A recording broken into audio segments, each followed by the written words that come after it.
Everyone, welcome to this video. So guys, CLAT 25 exam जो है अब ये बहुत ज्यादा पास आ चुकी है।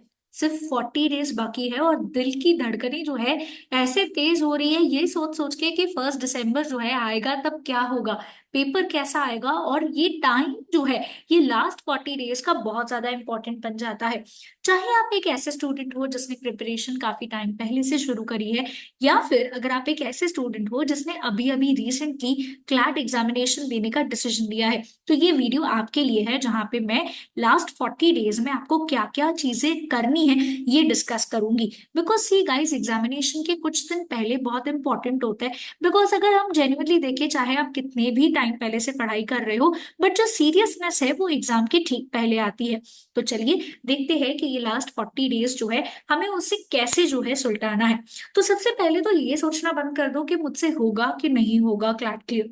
क्योंकि काफी बार होता है जब आप लोग मॉक टेस्ट अपीयर करते हो, कोई टारगेट स्कोर डिजायर्ड है आपका, या फिर अगर आपने सोचा था कि मुझे इतना आज पढ़ाई जो है कंप्लीट करना है, बट आप नहीं कर पाते हो, तो काफी बार ना एक सेकेंड थॉट आता है दिमाग में, या आई वुड पर्टिकुलरली से कि डाउट आता है हमें दिमाग में ये चीज को लेके कि क्या ये चीज हम कर पाएंगे, क्या ये पॉसिबल है। लास्ट के कुछ दिन जो है, क्या इसमें कुछ ऐसा अचानक से वक्त बदल गया, जज्बात बदल गए, ऐसे कुछ हो सकता है क्या।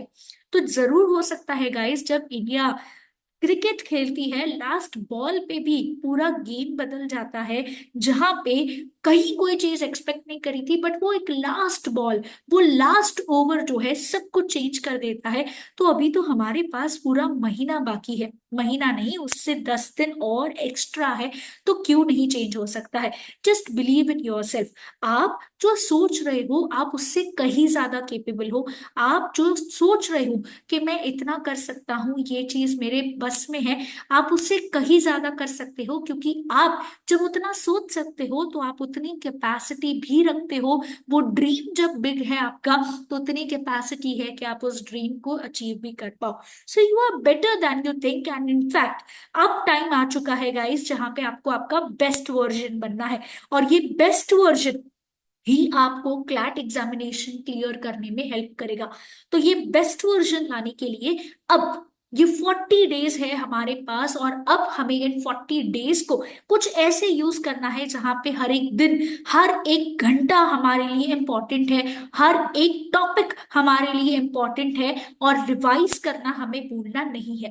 तो ये 40 दिन जो है यहाँ पे कैसे हम वीक वाइज जो है डिवाइड करके सोच सकते हैं कि कैसे करना है। अब गाइस, मॉक टेस्ट सॉल्व करना बहुत इंपॉर्टेंट है। चाहे आपने पहले मॉक टेस्ट सॉल्व करी हो बहुत सारी, या फिर अगर आपने अब तक कुछ ही मॉक टेस्ट सॉल्व करी है, कोई प्रॉब्लम नहीं है। But start solving the mock test. पढ़ाई नहीं हुई है, पोर्शन बाकी है, रिविजन बाकी है, does not matter, start with the mock test. Because ये पेपर जो है आपका लेंदी आता है, और अगर आपका टाइम मैनेजमेंट प्रॉपर नहीं है, अगर आपका रीडिंग स्पीड अच्छा नहीं है, तो पेपर इजी भी आएगा, उसके बावजूद भी आप अच्छे नंबर ऑफ क्वेश्चंस अटेम्प्ट नहीं कर पाएंगे। It is very very important कि आपका रीडिंग स्पीड अच्छा हो, एंड आपका जो एक्यूरेसी है इस पे कंट्रोल तभी आएगा जब आपके नंबर ऑफ अटेम्प्ट्स जो है ये ज्यादा होंगे। और इसके लिए आपको प्रैक्टिस करना होगा।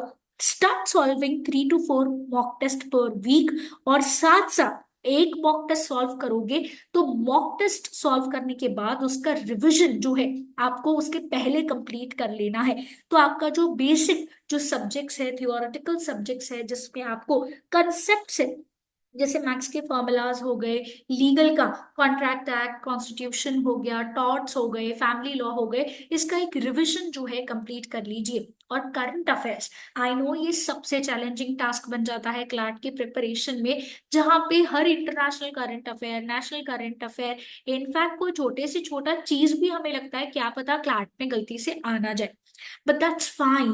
बट बहुत पुराना करंट अफेयर्स मत करिए प्रिपेयर, लास्ट 6 मंथ्स पे ज्यादा फोकस दीजिए। बिकॉज 40 डेज में अब हम रजनीकांत तो है नहीं कि सारी कुछ चीजें कंप्लीट कर सके, तो इसीलिए लास्ट के 6 मंथ्स पे थोड़ा ज्यादा प्रायोरिटी दीजिए।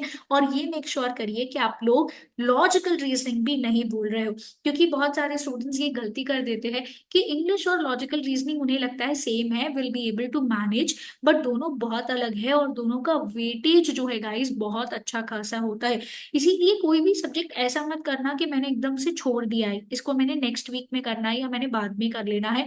ऐसा नहीं होगा गाइस, क्योंकि वो बाद में अभी हमारे पास नहीं है टाइम। 40 दिन है, जो करना है इस 40 दिन में ही करना है ना। तो बेस्ट ऑप्शन यही है कि जैसे कर रहे हैं सही कर रहे हैं, और हर रोज जो है प्रैक्टिस करना मत भूलिए। एमसीक्यू प्रैक्टिस तो हर रोज होनी ही चाहिए।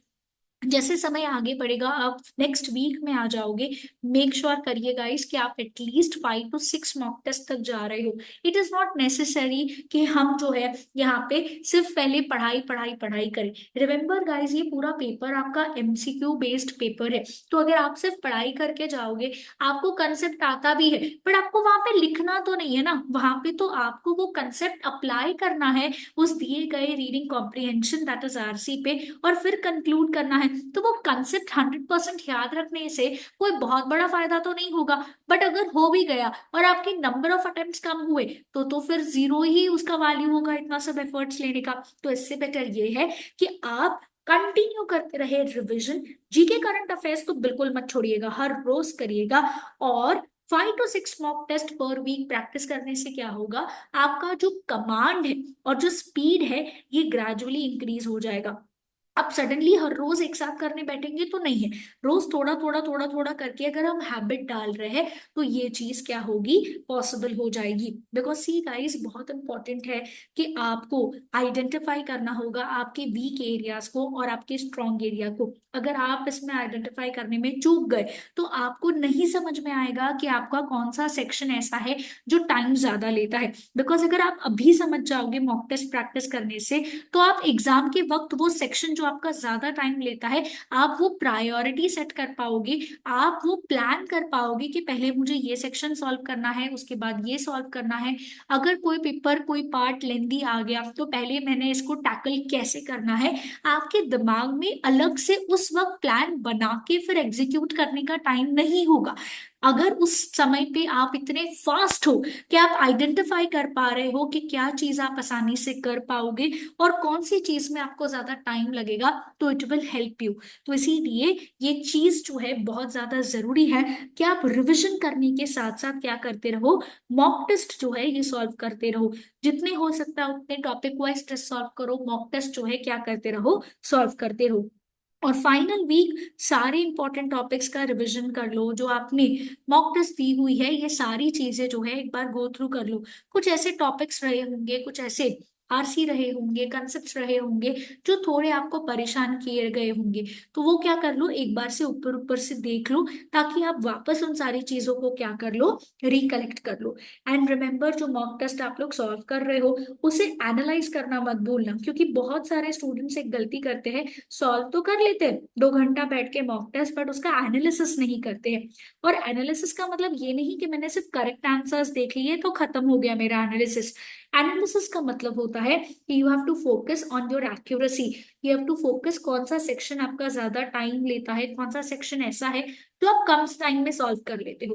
अब काफी बार ऐसा होता है कि कुछ बच्चे बोलेंगे मैम ये तो ना पेपर टू पेपर डिपेंड करता है, अगर पेपर लेंथी है तो ज्यादा टाइम लगता है, पेपर इजी है तो कम टाइम लगता है, या फिर आई वुड से कि डिपेंड करता है कि कैसे टाइप ऑफ क्वेश्चंस आए हैं, डिफिकल्टी लेवल क्या है।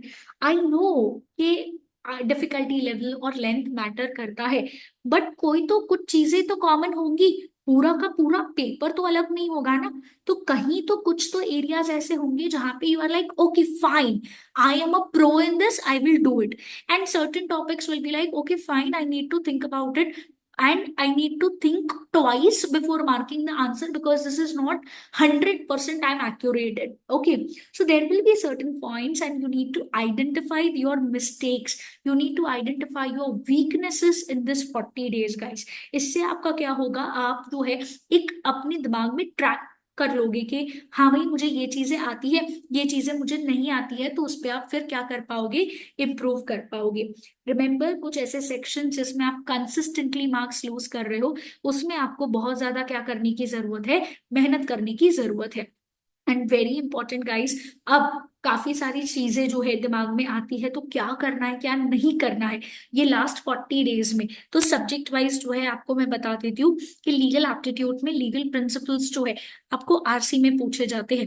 यूजुअली जो टॉपिक्स पूछे जाते हैं वो है constitution law, contract, torts, crime and important judgments होते हैं। तो इन सबको रिवाइज करते जाओ जितना हो सके, क्योंकि अगर मान के चलो वो आरसी आ गया, वो टॉपिक आ गया, जो वो कहानी आ गई जिससे आप फेमिलियर हो, तो वो क्या हो जाएगा, आपके लिए सॉल्व करना आसान हो जाएगा। इंग्लिश के लिए एज यूजुअल एक ही टिप, जितना एडिटोरियल्स पढ़ सकते हो उतना एडिटोरियल्स पढ़ो और प्रैक्टिस करते रहो हर रोज। और ग्रामर जो है, वोकैबुलरी जो है, ये स्ट्रॉन्ग करते जाओ। और वोकैबुलरी में कैसा होता है, काफी सारे स्टूडेंट्स जो है वो टर्म्स या वो वर्ड्स डिकोड करने की कोशिश करते हैं, जहां पे उनको सेंटेंस पढ़ के समझ में आ गया कि ये वर्ड का क्या मीनिंग हो सकता है। Instead of that try going for tricky vocabularies, try going for certain kind of words जो आपने कभी सुने नहीं या बहुत कम सुने हैं, और जो उस सेंटेंस में शायद अलग मीनिंग लेके आ रहे हैं। Coming to the logical reasoning again, अगर हम देखें तो फोकस एरियाज आपको प्रैक्टिस करना होगा, सिग्निफिकेंट वेटेज के हिसाब से आप प्रैक्टिस कर सकते हो।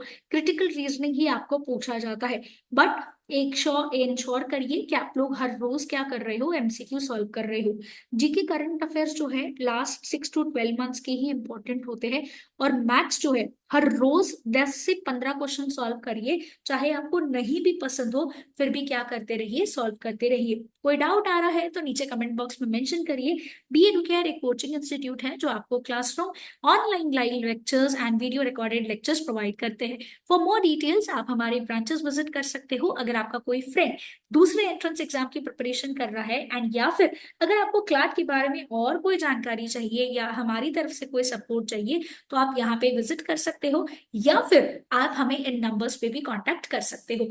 Follow B Educare for more such updates.